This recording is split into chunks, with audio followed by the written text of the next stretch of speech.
Okay, this light should have a protective cage around it. The other light should too. This is where we come in. We're missing a bolt on the ladder.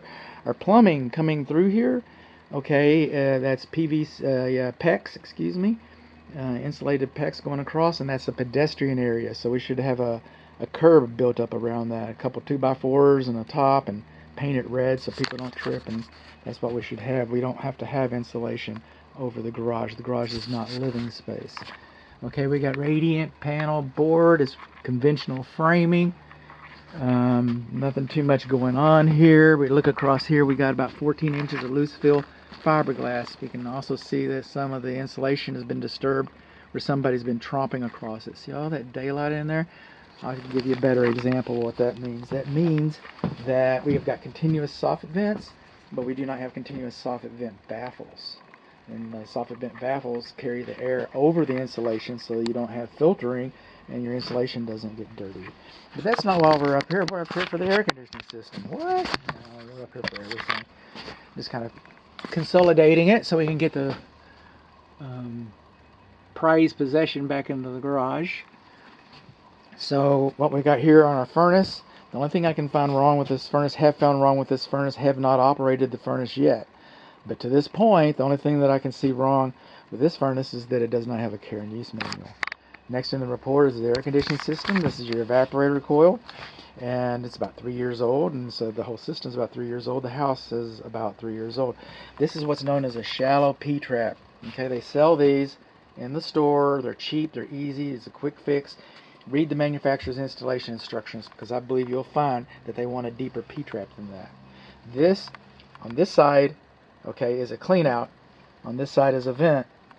Alright, so this should have a cap on it. We should not be losing cold air. And it'd be nice if you had a vent as well. So this is your evaporator coil primary drain pipe. It should have a cap on that.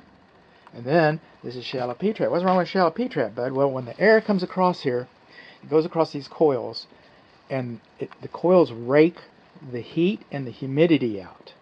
And they sit there and they hold the humidity. So they sit there and it's blowing and going. And it's blowing and going. The thermostat gets pacified. It turns off. And when it turns off, it dumps. It dumps all the water, so it comes out here. Okay, it's just like a Jamie Lee Lewis, Curtis yogurt commercial. Okay, it's probiotics. Whoosh. So it's self-cleaning. So like a roller coaster. The first car and the last car. The last car follows the first car around. Instantly cleans the trap. Where does this trap go? It goes to the sewer. Oh, so when it comes to the sewer gases that come out of here when it's not running, they migrate up to the coils with all their pathogens and cooties and whatever else that you got in your sewer gases, and this thing kicks back on, then it evenly distributes it all throughout the house.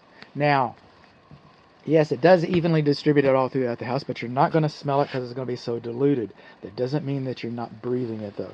So that's why you should have a deeper trap. That's a health safety issue right there. So I find them. Now, onto the venting. We're coming over here. We got a 20 by over these suitcase buckles. This is how you change your air filter. Right there, 20 by 25 by 4. Slides right on out. And you can see that it probably needs to be changed. You want to change it. Even if they change it, you want to change it when you move in, so you have a baseline. It should be changed according to the manufacturer's specifications.